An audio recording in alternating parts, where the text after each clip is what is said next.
É o pior desastre com uma única aeronave na história da aviação. Um Boeing bate em uma montanha no noroeste de Tóquio.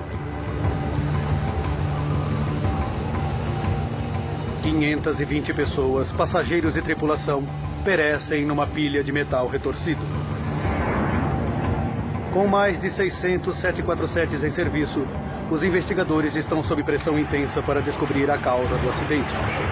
Se eles não conseguirem obter respostas rapidamente, isso pode acontecer de novo. Desastres não acontecem simplesmente. Eles são provocados por uma cadeia de eventos decisivos. Vamos desvendar as decisões fatais daqueles últimos segundos, pouco antes do desastre.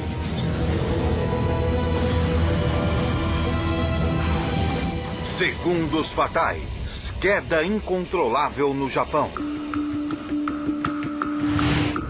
Japão. Aeroporto de Haneda, Tóquio.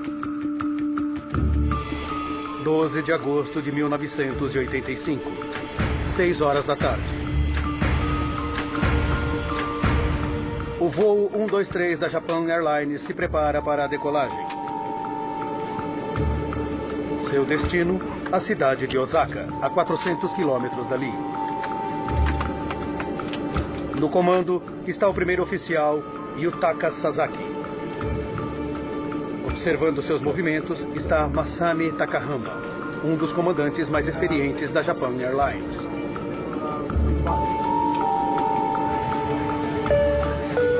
O americano de 26 anos, Ward Wallach, é um dos poucos estrangeiros a bordo. Meu irmão Ward ficou obcecado pelo Japão, ainda quando era estudante universitário. Agora estudante de pós-graduação em Tóquio, Ward assumiu a vida de japonês apesar de não ser um deles. Ward imitava seus amigos japoneses. Ele se parecia com Christopher Reeves, ele parecia o super-homem.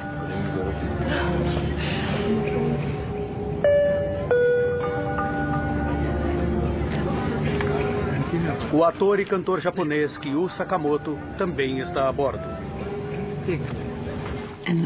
Acho que era o sorriso do meu marido, Kyu Sakamoto, que mais chamava a atenção de todo mundo. Ele mantinha um grande sorriso quando se apresentava na TV. E era assim também em casa. Ele adorava sua família. Ele era gentil e sempre se preocupava com a família.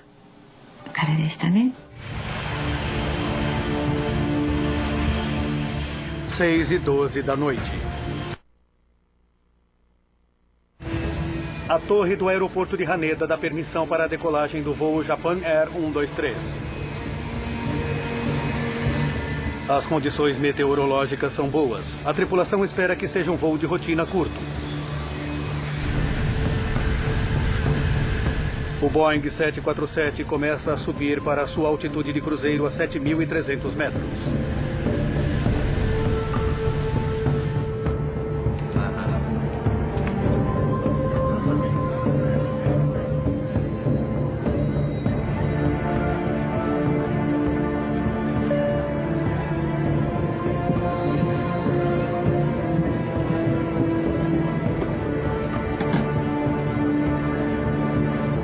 Um passageiro precisa usar o banheiro. Cuidado, por favor. Fala para ir rápido.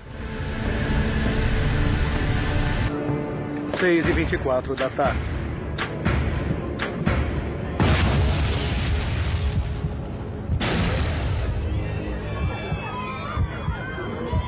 Duas explosões sacodem o avião.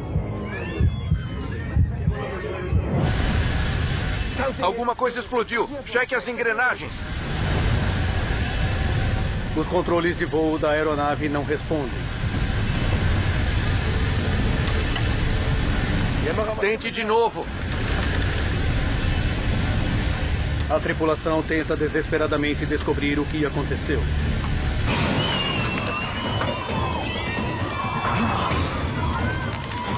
A pressão da cabine cai.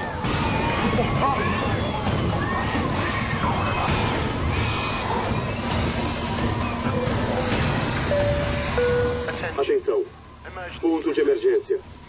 Ponham as máscaras sobre o rosto. Apertem os cintos de segurança. Este é um pouso de emergência. Este é um pouso de emergência. O voo da Japan Airlines 123 está fora de controle.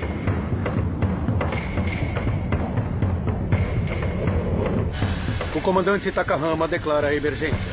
Voo 123 da Japan Air. Solicito retorno a Haneda. E entra em contato por rádio com o controle de tráfego aéreo de Tóquio.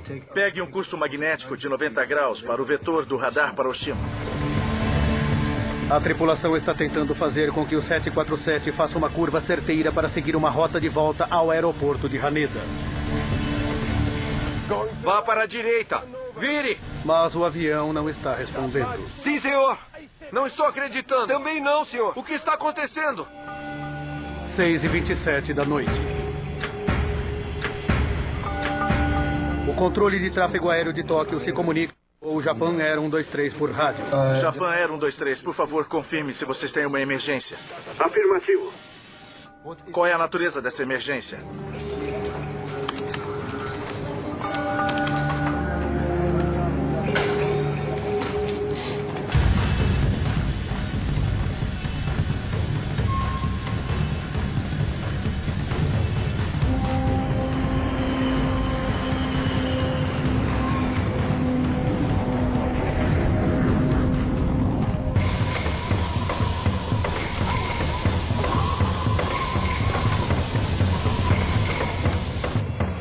Seis e 28 da noite.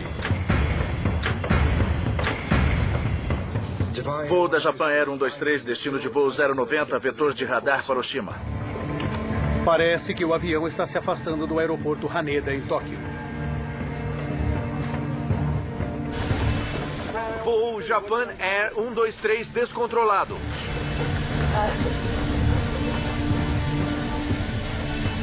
Voo Japan Air 123 descontrolado. 6h31 da noite.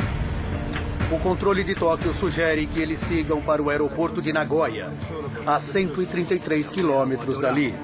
Sua posição é de 115 quilômetros de Nagoya. Conseguem pousar em Nagoya? Não, negativo. Solicito retorno a Haneda. A tripulação quer assumir o trecho mais longo e voltar para o aeroporto Haneda, em Tóquio. 6h33 da noite. A aeronave ainda está acima dos 6.000 metros. Os passageiros têm dificuldade para respirar.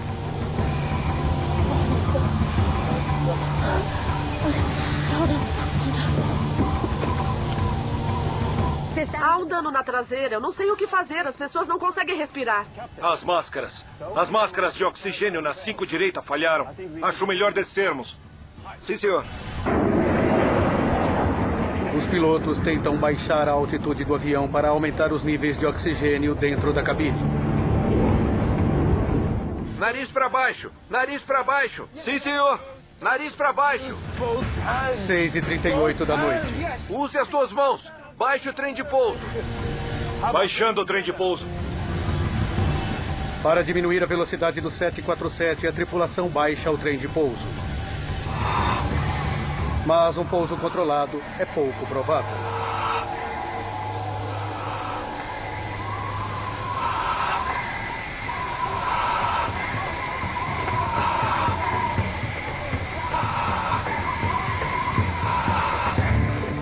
O tráfego aéreo de Tóquio segue o avião pelo radar.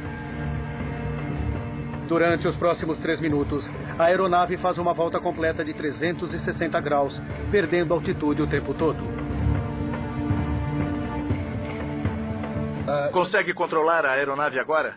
Voo 123 da Japan Air, descontrolado. Japan Air 123, entendido.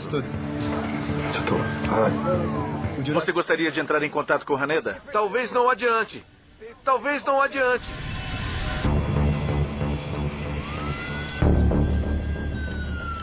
Numa base militar americana em Yokota, equipes de emergência estão a postos. Japan Air 123. Japan Air 123. Yokota a postos. Se estiver me ouvindo, opte por 5423. O equipamento está baixado? Trem de pouso baixado. 6h47 da noite. O avião baixou para 2.000 metros. Mas com pouco controle sobre a aeronave, os pilotos agora encaram novos perigos. Veja, tem uma montanha na nossa frente. O voo 123 da Japan Airlines está agora a quilômetros de sua rota original e mergulha na região montanhosa do noroeste de Tóquio. Vire à direita, tem uma montanha ali. Assuma o controle, para a direita, vire à direita. Virando à direita, quase batemos na montanha. Eu sei, senhor. A tripulação luta para subir o avião para longe do perigo. Vire à direita, suba o nariz agora. Suba! Sim, senhor.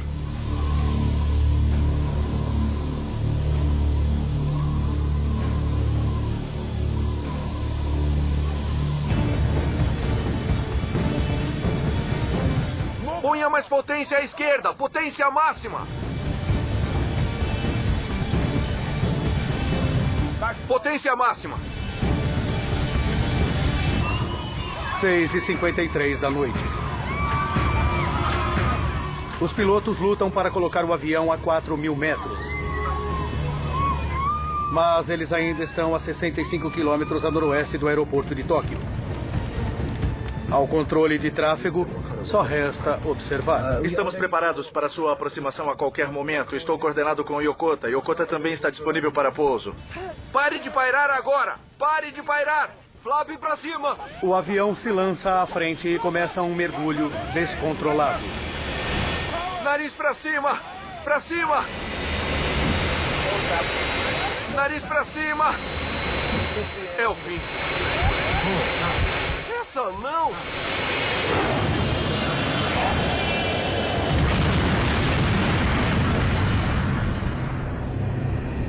Japan Airline 123, está me ouvindo? Japan Airline 123, está me ouvindo? O avião desaparece do radar. Japan Airline 123, está me ouvindo? Eu não consigo ouvir nada. Os destroços de um jumbo podem ser vistos espalhados pelas montanhas. Um avião Boeing 747 caiu com mais de 500 pessoas no auge do feriado mais popular do Japão. E não há sinais de sobreviventes. Fiquei sabendo, pela edição extraordinária, que um avião tinha desaparecido do radar. Mas eu não sabia se meu marido estava naquele avião ou não.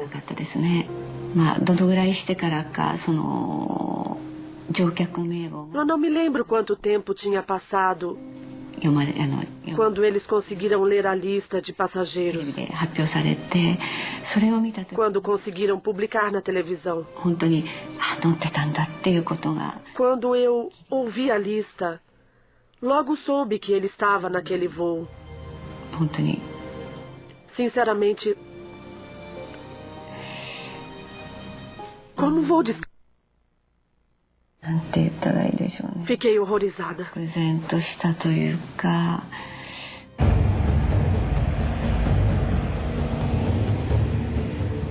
Apenas 18 minutos depois que o avião desapareceu, um C-130 da Força Aérea Americana localiza os destroços na cordilheira do Monte Ozu, a noroeste de Tóquio. Ele entra em contato com as autoridades japonesas pelo rádio, dando as coordenadas.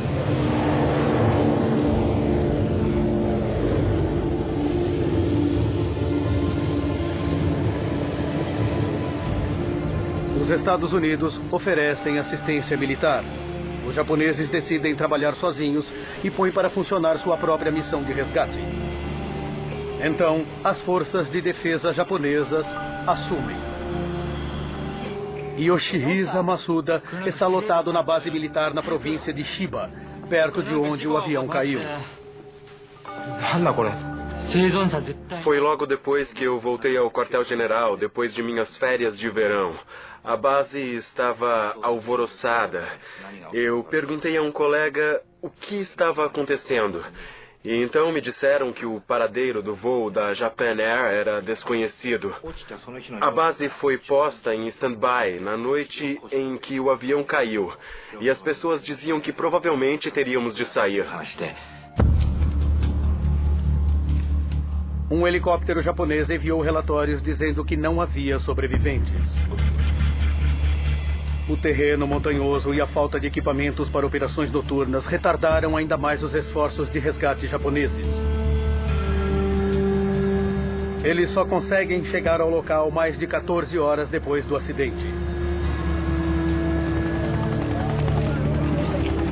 Milagrosamente, são encontrados 4 sobreviventes, que passaram a noite na encosta da montanha.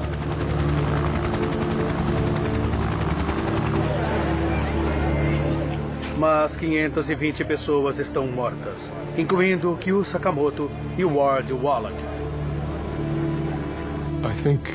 Acho que quando fiquei sabendo que estava no avião, tive uma sensação de irrealidade. É que o Ward era cheio de vida, ele era jovem, e aquilo não deveria ter acontecido daquela maneira. Foi irreal.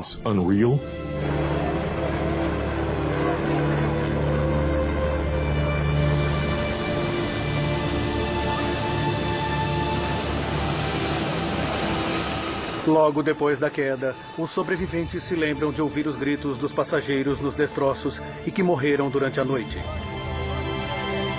Os médicos no local notam que alguns dos ferimentos não teriam sido fatais. Chegado mais cedo. É claro que eu só descobri depois que as operações de resgate não foram realizadas no local.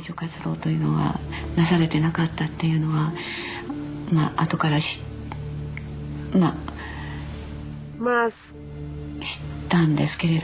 eles deveriam ter ido até lá imediatamente. Por quê? Eles demoraram tanto.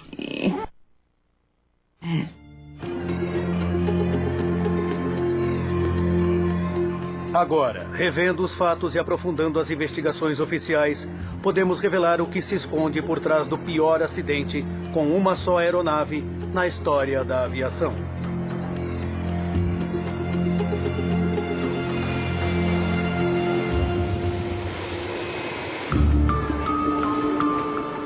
O Comitê Japonês de Investigação do Acidente do Avião é responsável pela investigação da queda. Como pede a lei japonesa, uma investigação criminal é feita pela polícia ao mesmo tempo. Nos Estados Unidos, o fabricante do Boeing 747 é avisado do desastre no Japão. John Purvis era membro da equipe de investigação de segurança aérea do Boeing em 1985. Quando soubemos do acidente com este avião e que era um 747, ficamos preocupados que este acidente pudesse denegrir a reputação do avião. Porque, na época, ele era o maior avião comercial em uso. Com as vidas de milhões de passageiros de 747s em risco, o Comitê de Segurança nos Transportes Nacionais dos Estados Unidos, ou NTSB, quer respostas para os motivos pelos quais um avião construído nos Estados Unidos se acidentou.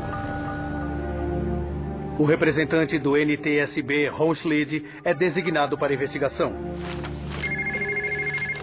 Havia uma grande preocupação que, se fosse um problema mecânico, ele poderia ser uma falha genérica e que isso pudesse afetar a frota toda.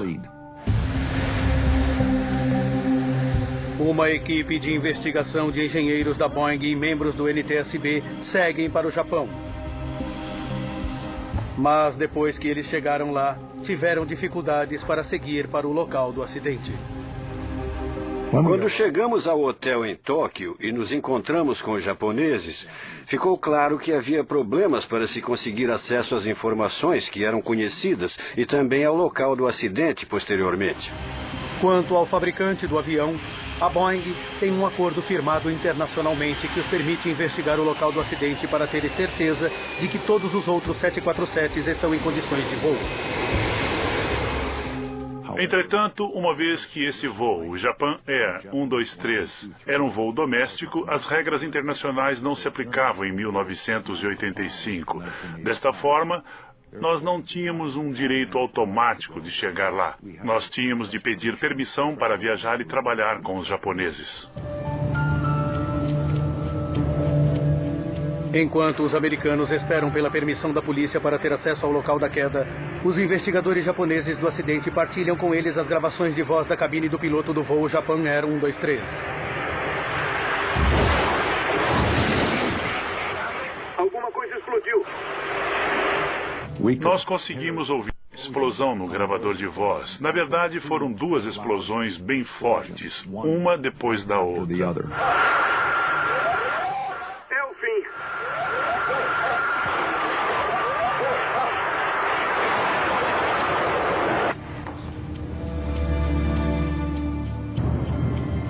Os sobreviventes confirmam que houve uma explosão no fundo do avião e que levou os investigadores a uma conclusão arrepiante. Nos anos 1980, em todo o mundo, houve vários ataques terroristas, sequestros e explosões de aviões. Então, quando aquele acidente aconteceu, desconfiamos de que tinha sido um ato de terrorismo.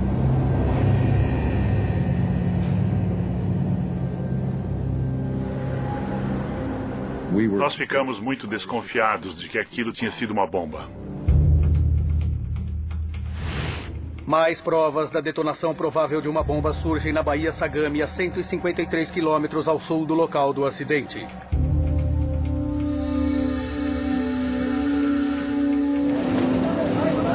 Marinheiros japoneses descobrem um pedaço bem grande do avião. Uma das primeiras coisas que nos mostraram foi o estabilizador vertical, ou a cauda do avião, que tinha se desprendido sobre a água no sul de Tóquio, bem embaixo da trajetória de voo do avião. E isso indicava que o avião tinha sofrido um problema catastrófico bem antes de eles chegarem ao local do acidente. Uma foto tirada durante os últimos minutos do voo 123 da Japan Airlines confirma os temores dos investigadores. Ela mostra claramente que a cauda estava desaparecida. Estava muito claro que algo incomum tinha acontecido. E mais uma vez chamava a atenção para o fato de que poderia ter sido uma bomba. 5 dias depois de sua chegada, a equipe americana recebe permissão da polícia japonesa para avaliar o local do acidente.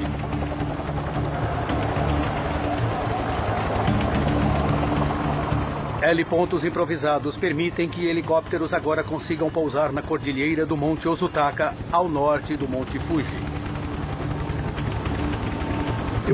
O céu estava caótico, helicópteros indo e vindo sem parar.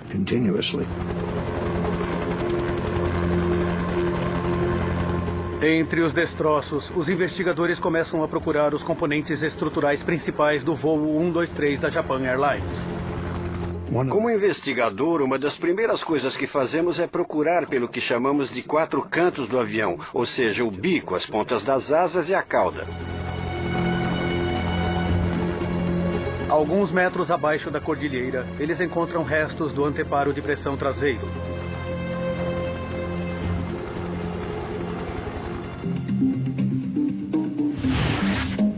Esta estrutura circular é feita com uma série de placas de metal sobrepostas presas juntas.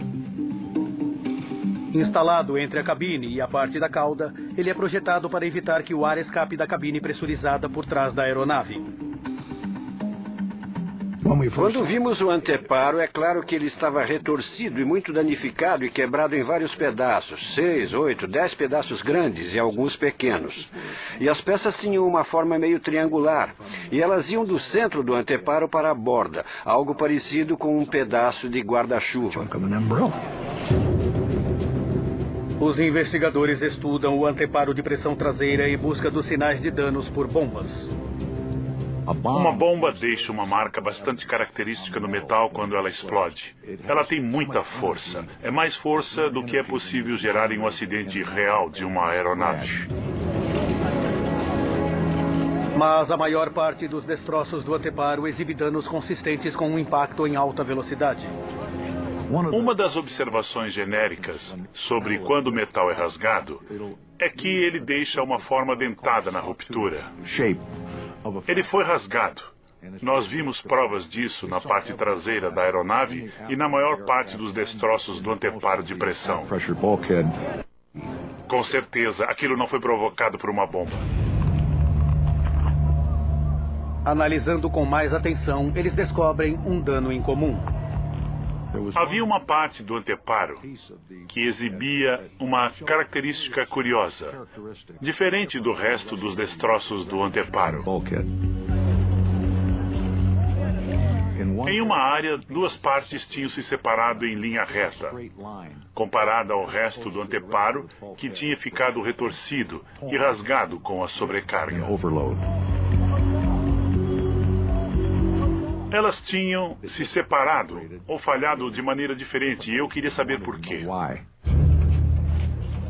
A equipe quer analisar o anteparo em seu laboratório, mas a polícia não lhe dá permissão, uma vez que ainda existe uma investigação em andamento que quer determinar se um ato criminoso foi o responsável pelo acidente. No Japão, uma investigação criminal tem prioridade sobre uma investigação de segurança. Isso causou uma dificuldade para a equipe ter acesso ao local, ter acesso a outros dados, incluindo os destroços que caíram do avião. Isso complicou e atrasou parte da investigação de segurança porque os investigadores criminais estavam trabalhando. A equipe criou uma maneira engenhosa de resolver o problema. A Boeing teve a ideia de fazer réplicas das superfícies quebradas. Basicamente uma fita adesiva que eles colocavam na parte quebrada. E isso não danificava a superfície avariada. Isso resultaria em uma réplica simétrica da fratura que poderia então ser analisada em laboratório. Os investigadores analisam as impressões da fita e desenhos do local tirados da porção do anteparo que exibia o dano em comum.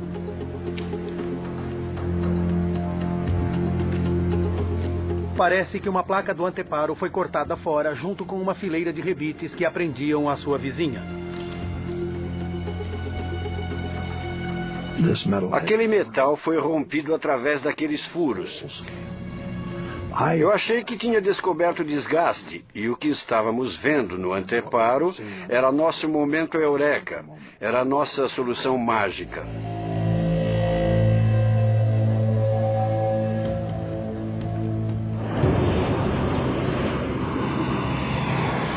Tendo detectado os sinais indicadores do desgaste do metal, os investigadores agora precisam saber o que provocou aquilo. Eles também precisam descobrir se aquele é um incidente isolado ou um problema que pode fazer com que todos os mais de 600 747s sejam mantidos em terra para consertos ao mesmo tempo. Os investigadores analisam o histórico do avião. Nele, eles descobrem que aquele avião em especial tinha se envolvido em um acidente diferente. Eles descobrem que em 1978, no aeroporto de Osaka, o avião pousou com o bico muito levantado. A cauda bateu no chão e foi raspando ao longo da pista. O anteparo de pressão traseiro foi danificado e precisou de consertos. Ele tinha sido consertado 7 anos antes, e isso se tornou um fato muito importante para a investigação e muito interessante para nós. Descobrir que o avião tinha sofrido um conserto era um ponto decisivo na investigação. O quartel-general da Boeing em Seattle envia um fax com um relatório do conserto para a equipe de investigação no Japão. Quando o avião foi danificado e a equipe de consertos analisou a aeronave, ficou claro que o anteparo deveria ser substituído. E acho que eles escolheram substituir apenas a parte inferior por causa de problemas com a expedição do anteparo inteiro. Os engenheiros da Boeing projetaram um conserto. Eles fizeram um desenho com instruções escritas sobre como montar o anteparo. O projeto de reparação de 1978 demonstra como os engenheiros devem prender a nova parte inferior do anteparo à parte superior já existente. Para manter as duas partes unidas, elas são presas com uma placa de emenda presa com 3 fileiras de rebites.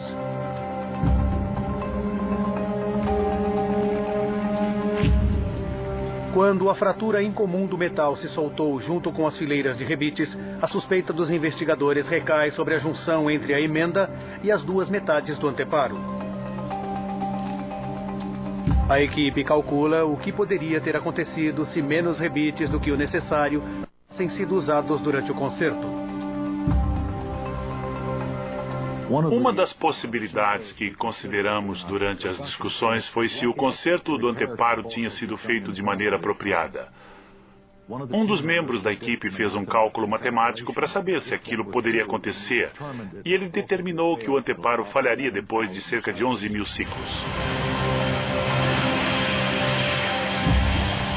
Extraordinariamente, o avião tinha realizado 12.319 ciclos de decolagens e pousos desde o concerto, bem próximo ao número previsto.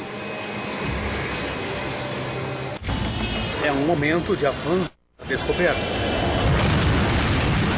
Um anteparo que foi reparado de maneira defeituosa poderia estar por trás do acidente mais fatal do mundo com uma única aeronave. Os investigadores agora precisam de provas materiais para respaldar sua teoria. A polícia japonesa, mais uma vez, concede acesso ao local da queda para que a equipe consiga examinar os destroços mais detalhadamente. Então, nós fomos direto à área do anteparo de pressão, que tinha o que eu considerava uma fratura com formato bem curioso. Nós descobrimos que o conserto não tinha sido feito como planejado. Durante o processo, havia um pedaço onde eles tinham de colocar uma placa de emenda, e ela tinha sido posta de maneira errada. Os investigadores descobrem que a placa de emenda tinha o tamanho errado. Parece que, para conseguir encaixá-la, os engenheiros se desviaram do projeto. Na verdade, a placa de emenda tinha sido cortada em duas partes. A parte mais estreita estava fixada com uma única fileira de rebites. A parte mais larga estava fixada com uma fileira dupla. Aquilo significava que aquela parte da emenda tinha basicamente 70% da resistência do que ela deveria ter. Por causa do conserto defeituoso, apenas uma fileira de rebites recebe a maior parte da força durante cada ciclo de pressão na decolagem e pouso. Durante cada ciclo, o anteparo se estica e se encolhe como a borracha de um balão de ar. Pequenas fissuras surgem e vão crescendo ao redor do local onde os rebites furaram o metal. Cerca de 12.000 ciclos depois do concerto, a placa da emenda se partiu. O ar com alta pressão da cabine irrompe pelo furo, enfraquecendo o anteparo e fazendo com que ele falhe explosivamente. Esta avaria é ouvida na forma da primeira explosão, quando o ar em alta pressão da cabine de passageiros irrompe através do anteparo. Para a direita, agora! Agora! Os investigadores agora querem saber a razão da segunda explosão. Seguindo os destroços encontrados na Baía Sagami, eles sabem que o voo 123 da Japan Airlines perdeu seu estabilizador vertical na cauda 12 minutos depois da decolagem. Revisando as gravações de bordo, eles percebem que isso acontece ao mesmo tempo em que duas explosões são ouvidas, levando a equipe a uma conclusão surpreendente.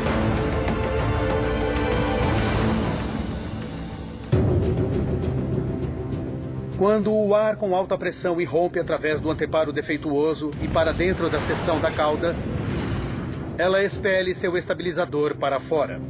Durante o projeto do 747, nós não previmos a expulsão do estabilizador vertical da cauda ou a explosão do anteparo de pressão. Isso simplesmente não era algo que imaginássemos que fosse acontecer. Os investigadores precisam agora descobrir como a explosão do anteparo e a perda do estabilizador da cauda fizeram com que os pilotos perdessem o controle do avião, levando-o à queda.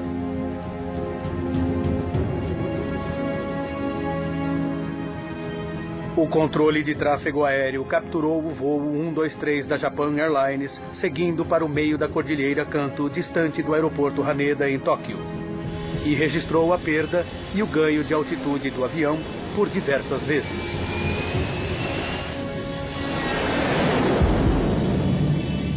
Por meio da reconstituição da trajetória de voo, os investigadores reconhecem um padrão conhecido, um tipo de movimento de aeronave conhecido como ciclo fugoide.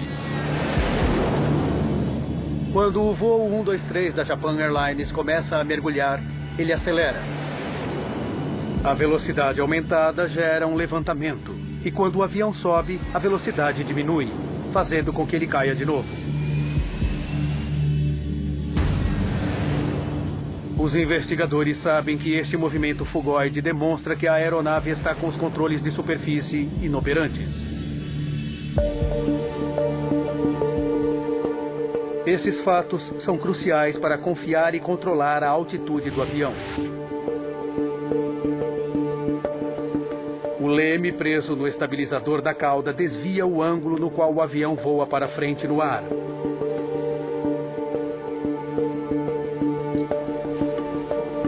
Só a perda do leme não levaria ao movimento fugoide. Mas um dano maior no sistema hidráulico do avião levaria. Em aviões grandes e modernos, todos os controles são movidos por pressão hidráulica. Não há como o piloto ter força suficiente para mover os controles de voo através de cabos e roldanas, como nos velhos tempos. Assim, sistemas hidráulicos movem os controles de voo. A equipe percebe que os sistemas hidráulicos do voo 123 da Japan Airlines foram criticamente danificados com a explosão do anteparo. Os 4 sistemas hidráulicos chegarem ao estabilizador vertical e até os lemes, e todos eles precisam chegar até lá, isso significa que eles precisam inicialmente passar pelo anteparo de pressão e precisam subir até o estabilizador vertical.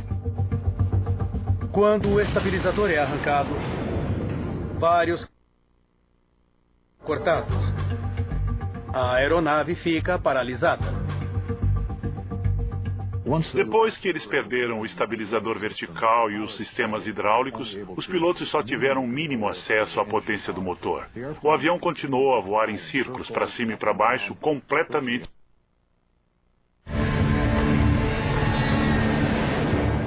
Isso explica por que o avião voa em modo fugoide. Por que a tripulação tem uma dificuldade extrema para controlar a descida do avião? Abaixe isso! E por que eles não conseguem retornar ao aeroporto de Haneda, mergulhando na Cordilheira Kanto?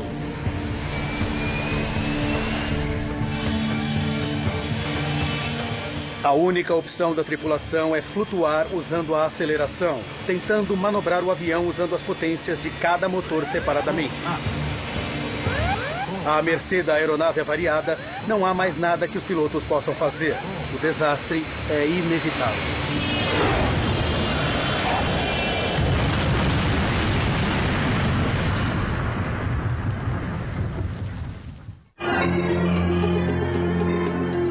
Depois de aprofundarmos a investigação, agora poderemos revelar os eventos que causaram o acidente aéreo mais mortífero com apenas um avião na história da aviação.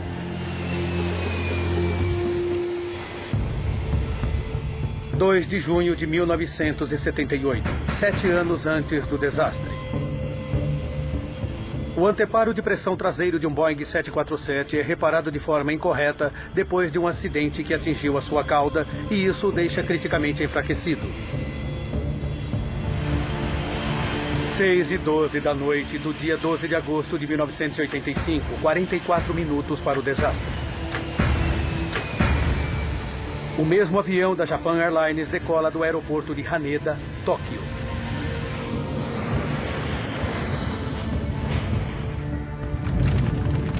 Assim que a cabine é pressurizada, pequenas fissuras no anteparo consertado começam a aumentar. –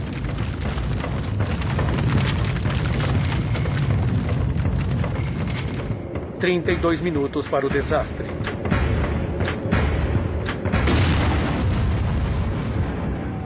O anteparo explode.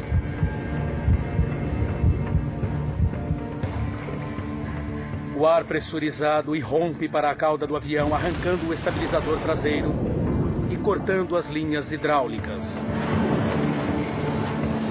31 minutos para o desastre. O comandante Takahama declara uma emergência. Os pilotos tentam controlar a aeronave. sem saber que os controles básicos de voo estão permanentemente desligados.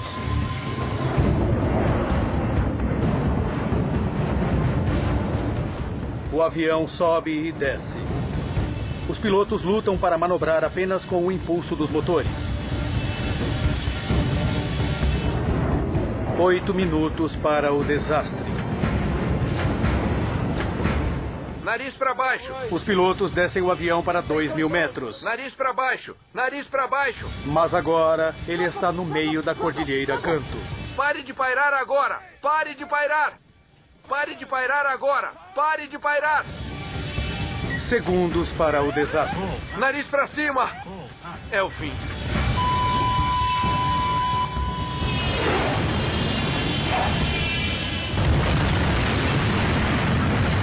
A tragédia ainda não terminou.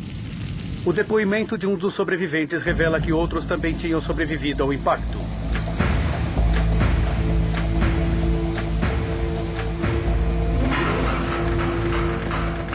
24 minutos depois do desastre. Um C-130 da Força Aérea Americana encontra o local do acidente e relata sua localização para as autoridades japonesas. 2 horas e 9 minutos depois do acidente. Um helicóptero dos fuzileiros americanos sobrevoa o local e oferece descer 2 homens na montanha. Mas 1 minuto depois eles recebem uma ordem exigindo seu retorno à base. 14 horas depois do desastre. As primeiras equipes de resgate japonesas chegam a pé ao local do acidente na montanha. Quantos passageiros poderiam ter sobrevivido se as forças americanas tivessem recebido permissão para pousar, torna-se a questão principal dos parentes consternados. Até hoje, não há uma definição clara sobre quem recusou a ajuda americana. Ninguém das forças de defesa japonesas assume a ordem de manter a tripulação americana em terra. Mas, como resultado do desastre e queda consequente, as forças de defesa japonesas compraram helicópteros e equipamentos projetados para operações à noite em terrenos montanhosos. O desastre também deu origem a profundas ramificações na indústria aérea japonesa. O presidente da Japan Airlines, Yasumoto Tagaki, demitiu-se logo depois do acidente aéreo. Um gerente de manutenção cometeu suicídio. Um preço terrível foi pago e agora as lições precisam ser aprendidas. Uma das coisas que surgiram com a investigação é que o acidente poderia ter sido evitado. Se o trabalho de engenharia no concerto de 7 anos antes tivesse sido um pouco mais detalhado e feito com mais cuidado, o acidente não teria acontecido. A Boeing confirmou que um conserto incorreto provocou a falha no anteparo do voo 123 da Japan Airlines. A companhia modificou seus procedimentos. Assim, consertos significativos são examinados minuciosamente antes de sua realização e depois analisado por outro par de olhos. Checagens regulares são feitas para detectar qualquer sinal de desgaste de metal. Para reduzir a vulnerabilidade da parte hidráulica dos 747s, uma válvula foi adicionada à linha que controla 2 dos elevadores do avião e o leme inferior. Se a linha for cortada, ainda será possível algum tipo de controle. Acho que este acidente ensinou muitas lições à indústria da aviação. Coisas sobre os projetos e manutenção dos aviões. Foi realmente um passo importante para a melhoria da segurança na aviação mundial. A Japan Airlines não admitiu sua culpa no acidente, mas se ofereceu para pagar as indenizações. 90% dos parentes das vítimas fizeram acordo com a companhia sem ir a juízo. Mas nem as indenizações, nem as melhorias na segurança ofereceram muito conforto aos parentes consternados. Acho que havia uma sensação entre todas as vítimas, com certeza na minha família, de que aquilo estava errado e que o que aconteceu poderia ter sido evitado. Aquilo não precisava ter acontecido. Versão Marshmallow São Paulo.